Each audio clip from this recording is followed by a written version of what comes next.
We made this. Welcome to the Starlight Ballroom. Hey!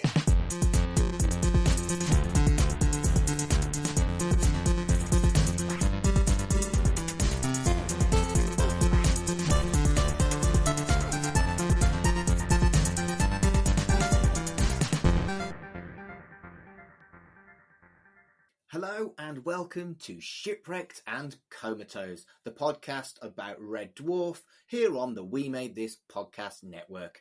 I am your regular host, Mark, and I don't have Kurt with me this week. But that's because it's a special where we're talking about how we came up with the theme tune and the logo for this very podcast. So who better to have with me than the people who composed the music and designed the logo? Carl, hello, you're the logo guy. Hello. Colin, hello, you're the theme tune guy. Hello. And you're both obviously regular guest hosts of Shipwrecked and Comatose as well, so people will know you already and your deep, deep love of the show that we talk about lots, Red Dwarf. Absolutely. Yes. It's all right. I've watched it once or twice. It was good. I know. Oh, do you know? Even though we've sat there and made notes on this show so that we can do the podcast, I will go back and rewatch stuff that I've already desperately overanalyzed and still love it as much. Good. And I was really worried that it would kind of lose some of its gloss after I'd kind of analysed it more than I normally would, and it hasn't. You guys make notes?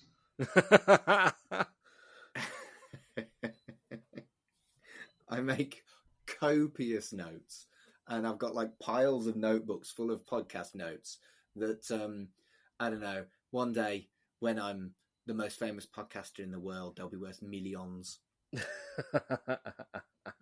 Or maybe not. They'll be in the Mark Adams Museum of Podcasting. Well, you know, it is getting that way. In 2020, I think I was on probably about 15 different podcasts and hosted 5 of those. Great. Where were we? So we're not actually talking about Red Dwarf today. We're talking about the podcast itself and some of the behind-the-scenes kind of shizzle. We're going to take a look at how the logo was created and how the music was composed. So I'm going to go to Carl first and talk about the logo, because for people that didn't know, lovely Carl did our lovely logo. And Carl, what software do you use when you're making your logos? I use Adobe Photoshop Elements 10, which is a sort of basic level version of Photoshop, because for what I use it for, I don't need all the bells and whistles, and to be honest, if you gave me all the bells and whistles, I'd probably go, oh, all right, and be slightly intimidated anyway. But yeah, that's what I've been using for all the things we've been doing, and yeah, it's been quite a good learning curve on making these artworks, definitely. So when it comes to making a podcast logo, how long does it normally take to get from concept to the finished product? It varies on whether I've been given the concept or I've been left to come up with it in my own time. For this one, I believe I didn't get a concept for it. It was just can you come up with something? Well done, Mark. Well done, Kurt. And I think I went off and I think I must have watched some Red Dwarf, because I didn't want to do it just as straightforward as like, here's a picture of the ship and things like that. I wanted it to be something that could almost be classed as in universe, which is why on the logo it's the Jupiter Podcasting Corporation, which I love.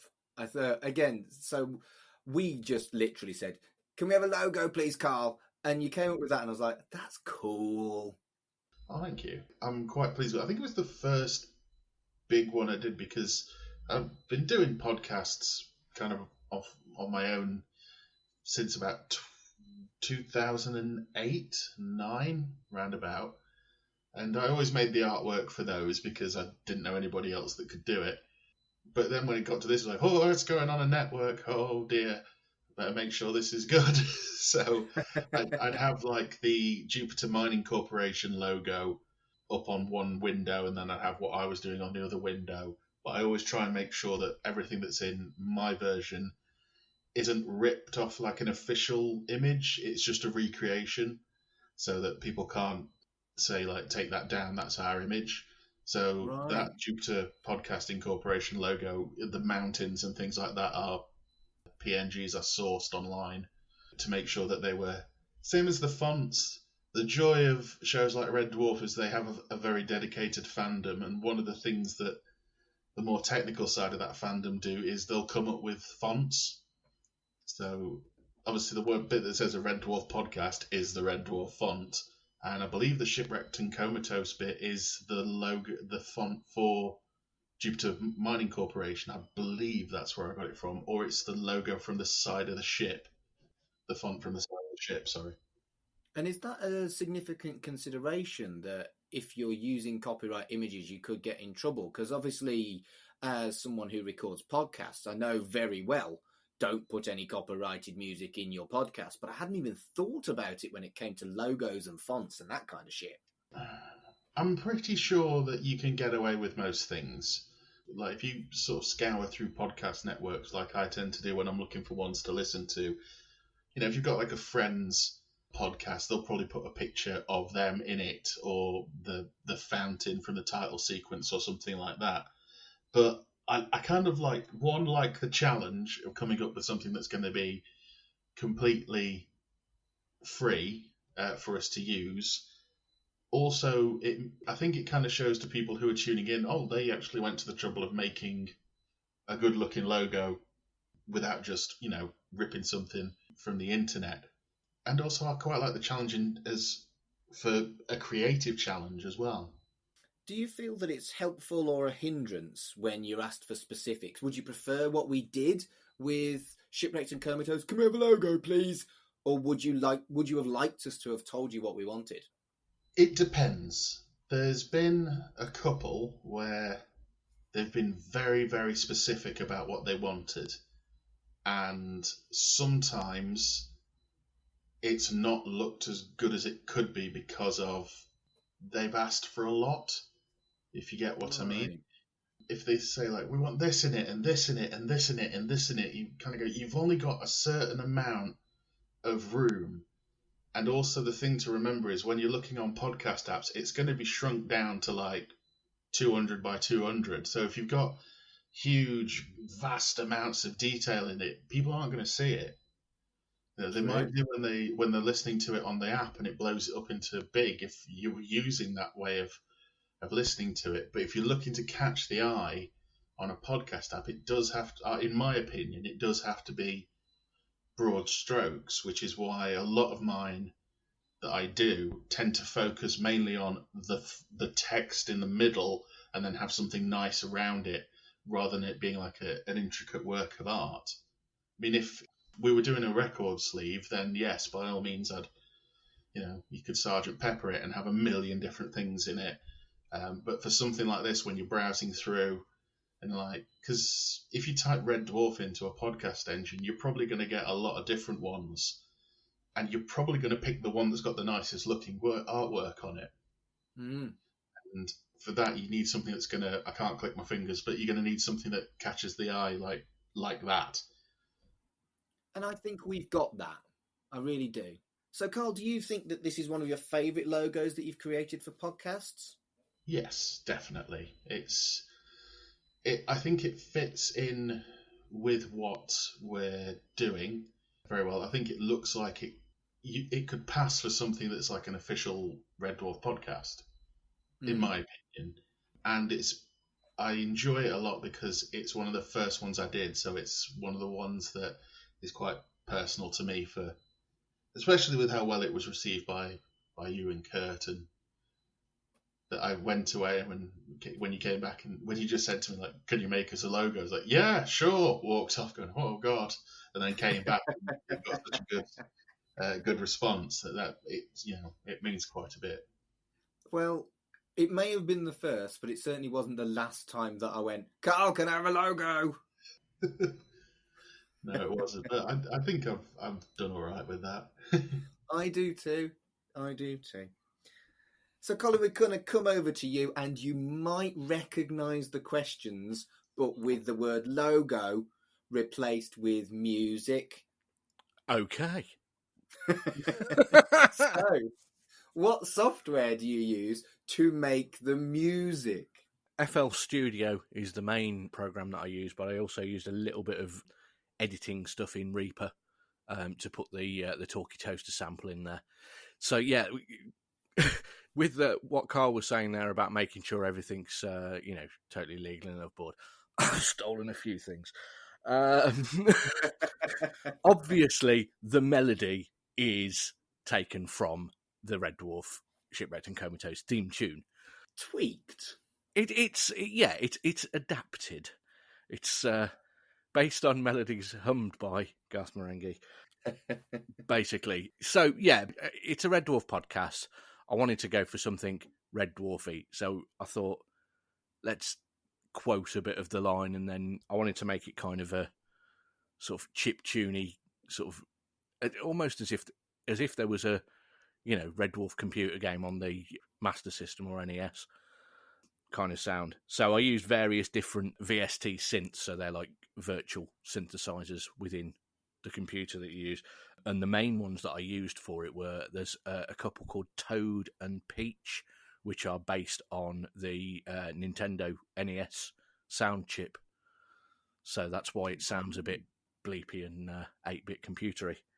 But then I also put various effects over it afterwards, which make it actually not sound like something they could do, because you couldn't wobble it. I'm a massive sucker for chip tunes. Yeah. And the moment you sent that to me, I was like, yep. I was like, no, don't edit it. That's fine. I like that. Let's have that. But how long does it take to compose something like this theme? So this one took me a while because I had to transcribe and work out how to put the music in there. I'm a guitarist, not a keyboard player. So what I had to do was work out the notes that I needed on a guitar and then translate them into FL Studio, so into the piano roll on there. So that took a bit of time, but overall it didn't take, it's probably end to end, probably took me about maybe 3 hours to do the whole thing. And Right. I think it worked out okay. I do too. I bloody love it. So when we came to you, and a similar thing with Carl, we just came up and said, "Could you do us a theme tune, please?" And didn't really give you anything other than, we want a theme tune for a Red Dwarf podcast. Is it helpful or a hindrance when people are more specific than that? Totally varies, because depending on what they're asking for, depends on whether I can do it or not. If somebody's asking for, I want this to sound exactly like Eddie Van Halen's guitar solos, I'm going to struggle a bit because I'm not that good a guitarist. But if somebody says make it sound like it came from the 80s or something like that, I can do that. If somebody says I want a hip hop beat on it, I can do that. If it's that kind of, if somebody wanted a full orchestra playing on it, I might struggle a little bit. Right. I could approximate some of the sounds, but So you play live instruments to make the sounds in your podcast, is that right?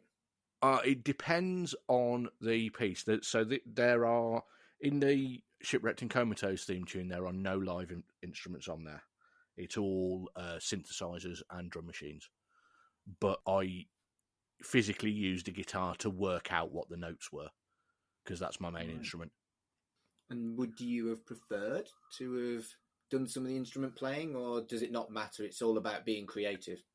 If I'm using guitars or vocals and everything, it's a lot more equipment I've got to plug in. So it does take a bit longer to get everything set up.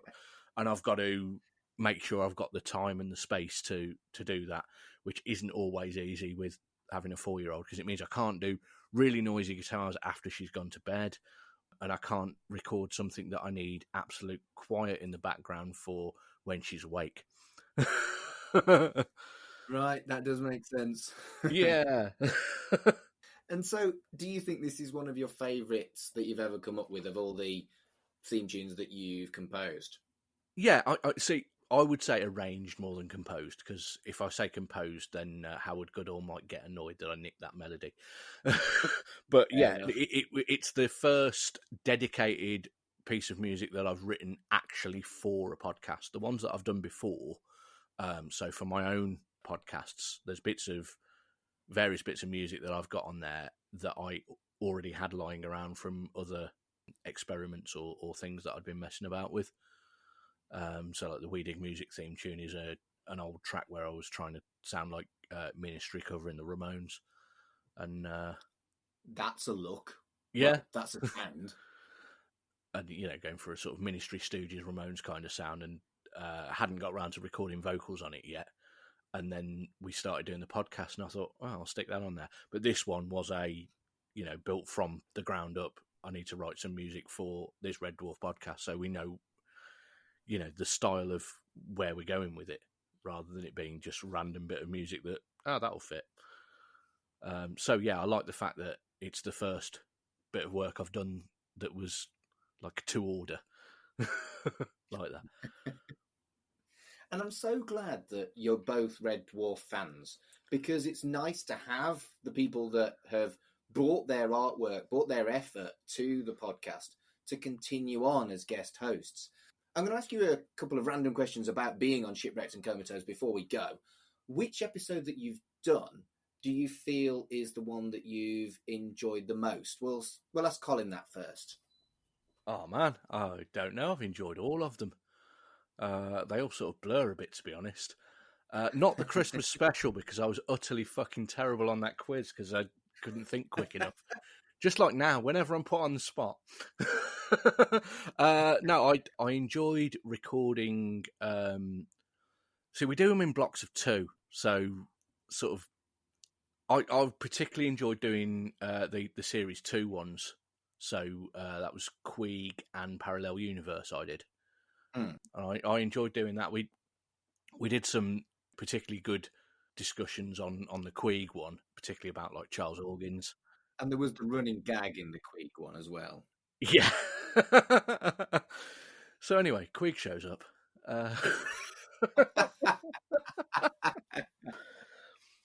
But yeah. So I think Queeg's probably my favourite. Now I've thought Brilliant. about it. And Carl, coming across to you, which is the favourite episode you've done so far? I think my favourite one that we've done is probably Better Than Life. Just from the fact it's such a big thing, and we got talking about not only the episode itself, but how it was much further reaching in things like the books. Yeah. And sort of things like that. That was one. I think it was where I felt more comfortable after season 1. Yeah, I kind of settled in a bit during those ones more. So for me, I really, really did enjoy doing those. I quite enjoyed, as much as painful as it was for you, I did enjoy doing the American specials. The edit, I did the edit on those ones, and I must admit I kind of shot myself in the foot with that. I was like, yeah, we had a really good discussion about that, and then editing it later was like, God, we went on for a while. That's the difference between your editing style and mine. I just keep pretty much everything in and cut out the ums, ers, and ahs. Whereas you were quite clever with your edit of that and made me sound vaguely intelligent rather than someone who rambles as fuck. I don't think you rambled that much during it. When I showed you a picture of what the edit looked like in Audition, I always know when you're surprised at something because you always send it in one word in full capital letters, and that's mate. Yep. Mate. When I got that, I was like, I may have over-edited here because it was in tiny little snippets all the way through. But I did enjoy the Christmas special as much as I did walk away from it thinking they're never going to ask me back on this one. Oh, dear me. Carl, I'm going to put you on the spot and Colin time to think with the next and final question. Going back on the past few series that we've done, is there an episode that you wish you would have claimed? For people that don't know, we have a spreadsheet where the guest hosts can basically claim which episodes they want to do in 2 block parts. And it's kind of pandemonium, first come, first served. And Matt is a bit kind of good at it. So is there any episodes that you would have really liked that you missed out on, do you think? Oh, I think it'd be in season 3, because I'm at the end, so I'm doing the last day, and I've forgotten which one comes before that. Time slides. Time slides. So time slides and the last day. Oh no, actually, in season 2, I'd quite like to have done Thanks for the Memory. Yeah. Yeah, I'd quite like to have done Thanks for the Memory. That is one of my favourite kind of time sort of travel memory sort of, non-linear episodes. I think it was one of the most clever ones of those early years, so I really would have liked to have done that one. I think I've found that when I've been doing episodes that made me think more than I would have done as a kid watching it, so episodes like Thanks for the Memory and also Marooned, which goes very, very deep into friendship and psychology, and they both could have been quite serious drama. And I really, really enjoyed looking at Red Dwarf in a different way, so I can see why you picked that one. Good choice. I think it's during season 2 when we did it that I think it's Better Than Life when we're talking about Rimmer's loss of his father. About halfway through, I realised, we're going quite deep here. Yeah. Initially, I was like, people aren't going to want to listen to this because we're getting quite maudlin. And then the fact that people are listening to this and continue to keep listening to it, I'm over the moon about. Oh, yeah. It's by far the most popular podcast that I'm on. Yeah, I think same for all of us. Yeah. And so, Colin, same question to you. If you could turn back time, if you could find a way, what episode would you have picked to have done that you didn't cover? Well, I'm really happy with all of the ones that I did, to be honest, so I wouldn't want to not do any of those to swap it, but if I needed to do an extra one somewhere, probably Better Than Life, I think. Because they're all fucking great episodes. But, yeah, Better Than Life, I think's an interesting one because it's the first one where they sort of go out of the studio setup. So it's like a new sort of frontier for them. And I think we could have done some interesting discussion on that, definitely. Although it was covered expertly by Brother Carl here. So, Everybody loves a Welsh quarry. Gentlemen, I've had a lovely time learning about the stuff that you've done for the podcast outside of hosting it. And I just want to say thank you so much for dedicating your time to the podcast before we'd even fucking recorded a single episode. No problem. That's all right. We've enjoyed it. Enjoyed listening to all of them and stuff, I'm still confused how I got on it. And we always kind of have massive, massive blithers at the end where you can find all of our 100 podcasts, blah, blah, blah. But I'm not going to do that for this episode. I think if maybe, Colin, you tell everyone where they can find your music elsewhere on the interwebs. Okay, so my music that's similar-ish. Similar-ish? That's not a fucking word. Similar-ish. My music that is the most similar to what I've done on here is I have an electronic music project called Warwickshire Necropolis Railway Company, and you can find that on Bandcamp. It's under Warwickshire Necropolis Railway Co.bandcamp.com, and yeah, there's an album up on there that you can download it for free if you want, or you can send me money if you want to. I actually had a listen to that the other day, and you know how, like, when you've got mates who have got an artistic project and they're really enthusiastic about it, and they say, "Go on, listen to this, read this, watch this," and you're like, "What if it's shit? What am I going to do if it's shit?" And I'm really glad to say that it genuinely isn't shit. I sat down, listened to it, and went, "Fucking hell, my mate Colin made this." And it is very much worth a listen. Give that a whirl. Cheers. Carl, where can people find you on the internet when it comes to logo design and graphic work and shit? I haven't really got a sort of online home for my graphic work and shit, but I'd say there are a number of podcasts that have got it on there. If you probably follow me on Instagram at I am Mr. Carl, I will put them up there at some point, just showing what I've got. And I believe soon I will be tending my wares and actually putting my services for sale. So if people do want podcast artwork, I will be able to provide for a small nominal fee. So perhaps maybe get in touch with you over Instagram. Maybe by the time this episode goes out, to be honest with you. Yes, definitely. Brilliant. Thanks, boys. Not a problem. No worries. See you next time. So, thank you for listening to Shipwrecked and Comatose. And until next time... Can't believe you guys make notes.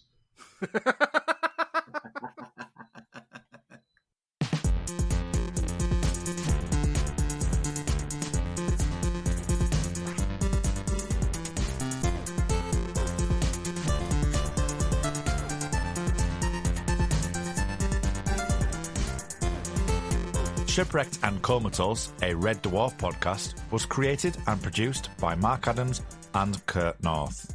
You can find us on Twitter at Red Dwarf Pod, and we are part of the We Made This Podcast network, which can be found online at wemadethispod.com or on Twitter at wemadethispod. Hello everyone, this is Tony, Network Chief of We Made This. As you know, our podcast network brings together a brilliant assortment of talent who talk about all kinds of pop culture content, such as the episode you've just listened to, or maybe you're just about to listen to. We're not going anywhere, but we'd love to keep the lights on for even longer if you're able to support our network on Patreon.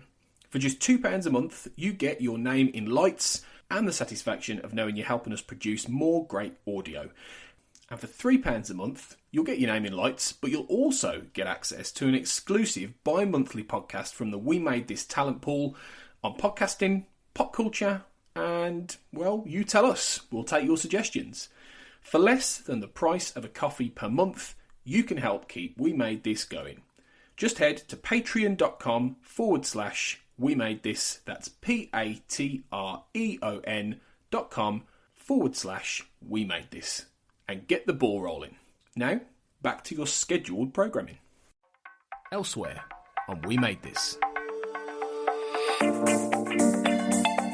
Back to the decade. And then, like you said, Dom Toretto responds with, "Your mistake is thinking you're in the United States. This is Brazil." And then everyone points their guns at him. Great plan. Quite a scene. I love all the guys with armor and tanks are like, "Hey man, Swiss versus the Rock. This is a lot of heat. We should get out of here." Fuck. Get out of here, man. Oh man. Cerebral Jukebox. I think as I've got older, I don't care what people think of my music taste anymore. I'm happy to admit that, I really missed the boat because, in the 2000s, I was moody, angsty teen and I was listening to Papa Roach and Linkin Park on the daily. And I'd be ashamed to admit that I kind of like Savage Garden and Craig David, and I had this very strange diet. But now I go back and listen to all these 2000s UK garage tracks, and they were absolutely astounding. Life's milestones. So when I met my wife, we couldn't decide who should go first for having kids. We knew we both wanted to. And so we kind of were up for playing a bit of Russian roulette. Okay. We also, in Canada, we get a year of maternity leave when a baby is born. And so we wanted to each have a baby so that we could have a year together with our whole family and just get to know each other. And so we opted for that, and we found a known donor that was willing to provide us with some sperm, and we both got pregnant around the same time, and our babies were born 25 days apart. With the same donor? Same donor, yeah. Does that make them twins? We call them twiblings, twin siblings. Brilliant. Brilliant. I love this. Check out all of these shows and more on the We Made This podcast network.